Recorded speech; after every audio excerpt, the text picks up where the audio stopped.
이 AI 기반의 어떤 공교육 인프라, 공교육 인프라라고 했어야 되나요? 하여튼 어떤 1인당 비용 부담을 한번 계산했었는데 그걸 다시 한번 정리를 해봤습니다. 여기 있는 영상을 보시면은 유치원부터 박사과정까지 한국의 학생 수가 918만 명이에요. 그 중에서 유치원생, 대학원생 이렇게 나눠지고, 그리고 지금부터 이 유치원부터 박사과정까지 이 모든 학습자들의 학습을 지원할 AI 기반 온라인 캠퍼스를 구축한다. 이게 이 과제입니다. 그리고 이 시스템의 가장 핵심이 되는 것은 결국 LLM 모델이고, LLM 모델은 딥식 R1 1.6 빌리언 하고 QN3 0.6 빌리언 요 두 가지를 선정을 했어요. 요게 QN3 0.6 빌리언 모델은 최근 모델입니다. 지금 녹화하고 있는 시점이 2025년 5월 12일이에요. 5월 10일 기준으로 이게 나온 지가 이제 뭐 일주일 남짓, 열흘 남짓 발표된 게 됐는데 상당히 성능이 괜찮아요. 일단 지수상으로 성능은 0.6 빌리언 모델이 딥식 R1 1.6 빌리언보다 모델 1보다 성능은 더 좋다고 지금 나와 있는데, 물론 R1 1.6 빌리언도 그 사이 또 발전이 했겠죠. 어쨌거나 이 두 모델을 이용해서 이제 교사 또는 교수 에이전트를 생성하는 겁니다. 그리고 이제 유치원부터 박사과정까지 이 과목의 종류를 총 1000개로 상정을 했습니다. 1000개까지 들어갈 건 없죠. 맥시멈으로 잡은 거예요. 제 생각에는 한 400개 정도, 400개에서 500개 선이 아닐까 싶은데, 일단 맥시멈으로 해서 1000개 과목, 영어, 수학, 물리, 화학 뭐 등등 이렇게 1000개가 있다. 과목이 공부해야 될 게. 그리고 이제 수학 같은 경우, 수학 교사 에이전트 같은 경우에는 유치원부터 대학까지 수학 과목 학습자의 학습을 보자고, 그죠? 그러니까 918만 명의 수학을 지도하는 에이전트예요. 한 에이전트 하나가 918만 명을 지도를 합니다.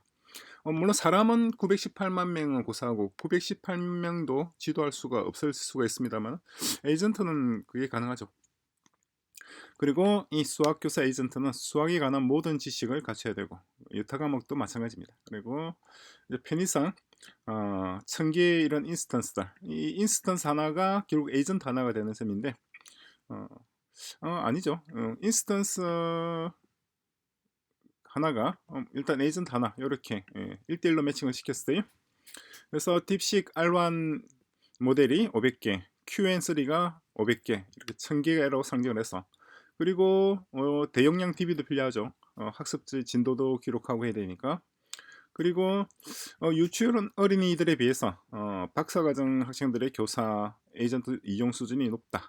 이런 시스템을 구축한단 말이에요. 쉽게 말해서 학력이 올라갈수록 이 에이전트의 이용 빈도라든가 시간이 더 많다고 가정을 해서 비용을 산출하라고 했을 때, 이제 R1이 이렇게 처음엔 생각을 한국어로 해요. 얘는 뭐 한국어로 했다 영어로 했다 자기 마음대로 왔다 갔다 하긴 하는데, 하여튼 계산을 잘하고 있습니다. 등등 이렇게 하고 또 요 과정을 거치고 요 과정 거쳐서 결론을 이렇게 내린 거예요. 파인 튜닝 비용은 얼마고, GPU 인스턴스는 엔비디아 A100 A1빵빵이고, 그리고 QN은 T4라는 한 등급 낮은 거예요. 난 걸 했고, 그리고 DB는 이렇게 아마존이죠. AWS를 가정을 해서 비용을 했고, 개발 유지 비용, 엔지니어는 한 달 월급을 뭐 한 1,700만 원 되나요? 한 2천만 원, 1,700만 원 되고, AI 엔지니어는 월급을 2천만 원 정도 상정을 해서 이렇게 계산을 했습니다. 있고, 기타 비용은 이렇게 돼 있어요. 전체 비용은 요 정도 3,900만 달러 되는 거예요. 그러니까 이게 1년 연간 비용이 3,900만 달러니까 한국 돈으로 하면은 한 뭐 550억 정도 되겠군요. 그리고 이제 비용은 GPU 리소스가 전체 70% 맞죠? 그렇죠? 등등입니다. 그랬는데 제가 클라우드 서비스를 임대하는 것이 아니라 직접 클라우드를 구축한다고 상정해서 비용을 다시 계산하라고 했어요. 그랬더니 이 친구가 또 열심히 이렇게 생각을 합니다. 하여튼 생각을 제가 쭉 읽어봤는데 생각을 참 잘해요.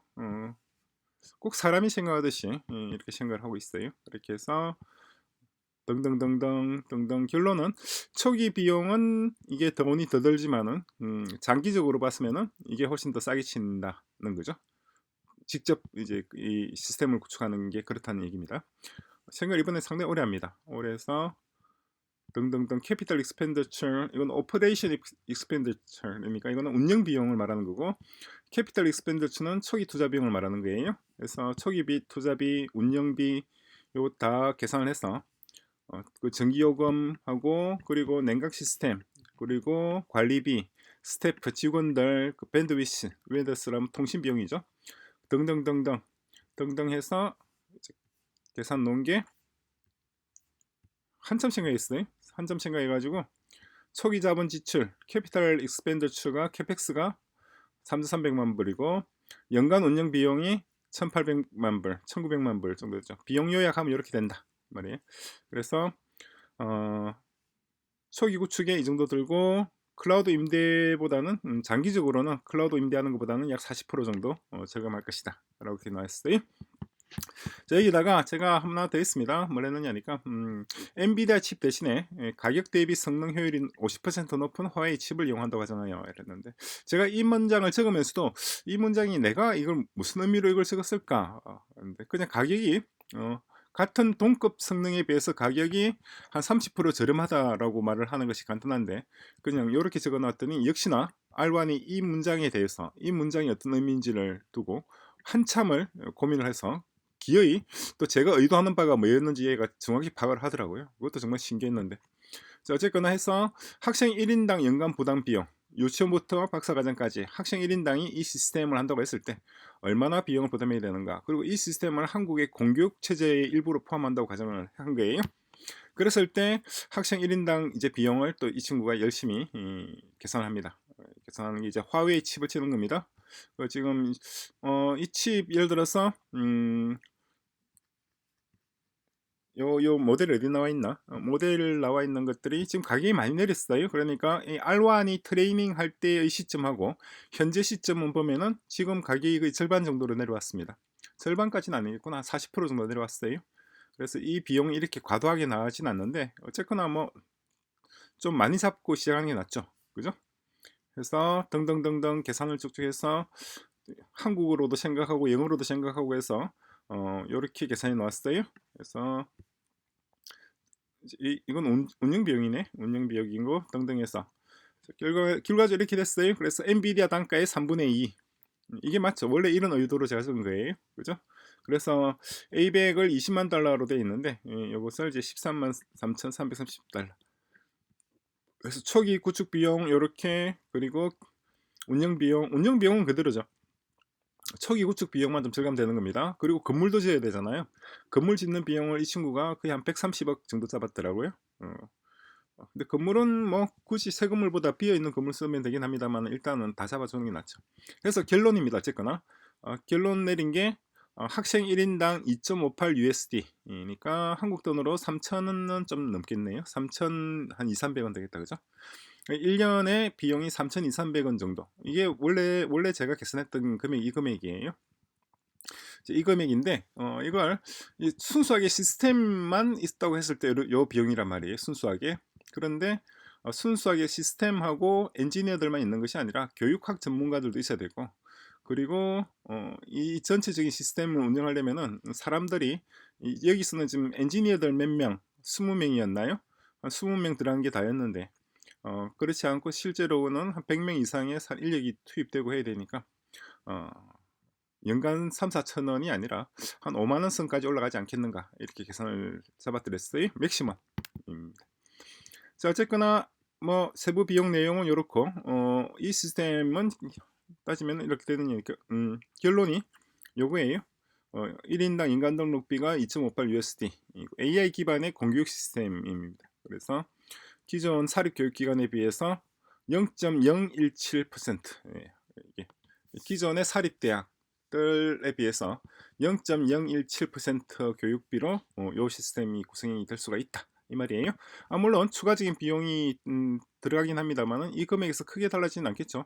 이 금액보다 10배가 더 들어간다 하더라도, 그렇다 하더라도 연간 3~4만 원이잖아요. 그죠? 이 시스템이면은 기존의 어떤 대학 시스템, 초중고 대학과 다 없앤다는 것이 아니라 기존의 초중고 대학은 있고 거기다 하나의 옵션을 두는 겁니다.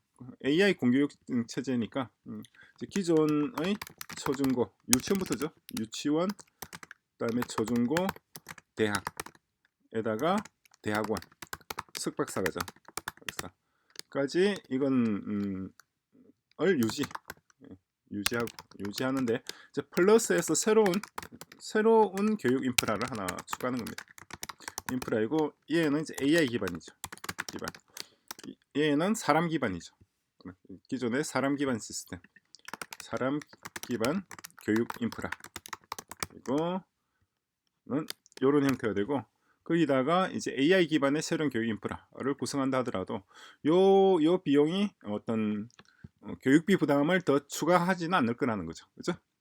맥시멈으로 한다 하더라도 일단 계산상으로는 대략 연간 3-4천 원인데 그것보다 10배가 더 들어간다 하더라도 3-4만 원이잖아요. 그죠? 그러니까 한 달에 들어가는 것이 아니라 연간 비용이니까 큰 비용은 차이 추가되지 않을 거라는 거고, 사람 기반 시스템은 어떤 시스템인지 여러분들이 다 알고 있으니까 AI 기반 시스템만 얘기를 하자면은 이 시스템이라면은 사람 교사나 교수가 사라질 수는 없어요.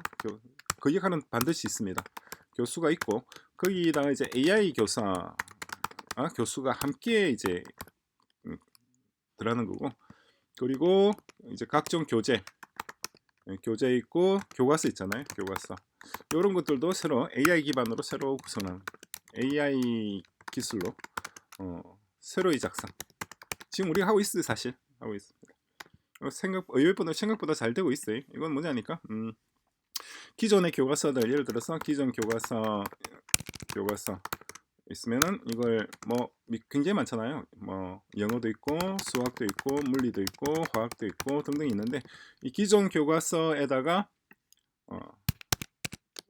뭘 더하는 겁니다. 뭘 더하느냐니까 플러스해서 한국 외에, 그러니까 미국이라든가 유럽이라든가 일본이라든가 중국 등의 교과서 내용을 추가하고, 그리고 또 뭐라느냐니까 오류를 수정하는 거예요. 모든 교과서에는 오류가 들어있는데 우리나라 교과서에도 오류가 있죠. 그 오류를 수정 및 제거. 굉장히 많은 오류가 들어있을 것 같아요. 교육학적 측면에서 오류는 거의 또 두 가지 종류의 오류가 있습니다. 첫 번째는 사실의 부정확한 수정, 뭐라고 해야 되나, 사실을 부정하게 기술하는 것이 있고, 두 번째는 교육학적인 의미에서 학적 오류. 사실은 그대로 제대로 기술했다 하더라도 그것이 교육학적 측면에서 타당하지 않은 그런 오류가 있을 수도 있죠. 그래서 이런 것들을 다 수정을 한 새로운 교과서를 구성을 하는 겁니다. 교과서 측면에서 이렇게 되고, 교과서 측면이고, 이거는 교육 시스템 교사, 그러니까 교육의 주체 측면에서 이렇게 되고, 그리고 또 한 가지 더 한다 그러면은 맞춤형 교육이에요. 맞춤형 교육 체제. 교육 방식이라 그래야 되나? 교육 방식이라 그러면은 기존 방식은 좀 뭐라고 해야 되나요? 기존은 그러니까 일괄 교육이죠. 일괄 교육. 학생들의 수준을 따지지 않고 한 반에서 같은 수업을 같이 듣잖아요. 그죠? 무슨 말이냐니까 한 반에 학생이 30명이 학생이 있다. 학생 한 반 있고 이 학생들이 수학 수업을 받는 거예요. 수학 수업 받는습니다. 그러면은 이 30명의 학생들의 수학 실력은 사실 30명이 다 다를 거 아니에요. 그죠? 다 다르지만은 수학 수업은 똑같은 수업을 받죠. 그죠? 그게 기존의 교육 방식인데 우리가 구성하는 AI 기반의 교육 인프라를 한다 그러면은 30명이 제각기 30개의 다른 명이 각기 다른 수학 수업을 받아요. 한 교실 내에 있다 하더라도 한 교실 내에. 네, 그죠? 그럼 교사는 학생들을 지도하는 것이 아니라 학생들이 AI와 함께 공부하는 과정을 옆에서 모니터링하고 보조하는 역할. 사람은 옆에서 보조하는 역할이 되겠죠. 그죠? 요게 또 기본적으로 굉장히 큰 다른 방식이 되겠죠. 교과서도 좀 다를 것이고, 교육의 주체도 기존의 사람 위주에서 사람과 AI가 같이 협업해서 학생들을 지도하는 방식이 될 것이고, 교육 방식 측면에서도 일괄 교육이 아니라 개인별 맞춤형 교육을 진행한다는 것이. 개인별 맞춤형. 이거 그리고 또 여러 가지가 있어요. 공교육 AI 시스템 만들려면은 일단 취업 측면에서도 일단 성교육 후 취업이잖아요. 성교육 그다음에 후 취업. 졸업하고 난 뒤에 일자리를 찾는 건데 이 AI 기반 공교육 시스템 한다면은 선취업 후교육. 무슨 말하느냐니까 유치원 단계에서부터 이 친구가 앞으로 뭘 할 것인지 사회 전체의 어떤 가치 생산을 최대화할 수 있는 어떤 지점을 찾는 거예요. 수학적 모델을 찾는 거죠. 수학적으로 계산해서 이 친구 가지고 있는 지적 능력, 체력, 적성, 취향 등을 고려했을 때 앞으로 우리 사회에서 어떤 종류의 직업에 종사하는 것이 가장 이 친구 개인을 봤으나 사회를 봤으나 바람직하겠다라고 하는 것을 먼저 판단하고 그런 다음에 이 친구의 교육 커리큘럼을 작성하는 겁니다. 무슨 말인지 이해가 되시죠? 그러니까 100만 명 있으면 100만 명의 학생 각각이 제각기 독립적인 커리큘럼을 학습 커리큘럼이죠. 학습 커리큘럼을 작성해야 된다. 작성 및 수행이라 그럴까요? 작성 및 수행 이수라 그래야죠. 이수 하는 거예요. 그래 100만 명이 100만 개의 서로 다른 커리큘럼을 이수받을 수가 있죠. 이거는 지금 사람은 이렇게 할 수가 없잖아요. 사람도 이론적으로 이렇게 할 수 있습니다만은 지금의 어떤 교사들의 숫자로서는 이게 불가능하죠. 그런데 AI는 이게 가능하단 말이에요. 100만 명에게 100만 개의 서로 다른 커리큘럼을 제공할 수가 있죠. 그래서 어떤 친구들은 수학을 잘하면 수학 과목을 남들보다 더 진도를 빨리 나갈 수도 있고 어떤 친구들은 수학에 관심 없으면 아예 수학은 적당한 숫자 더하기 빼기 곱하기 나누기 이런 것도 공부하지 미적분을 이해를 못하는데 죄송합니다. 미적분을 이해를 못하는데 다른 학생들과 똑같이 미적분 수업을 받는 그런 경우는 없단 말이에요. 어떤 의미인지 얻으시나요? 그래서 선취업 후교육입니다. 그래서 가르치는 동안에 유치원에서부터 대학원 박사과정까지 가르치는 동안에 끊임없이 이 학생 개개인의 적성과 역량을 파악을 하는 거예요.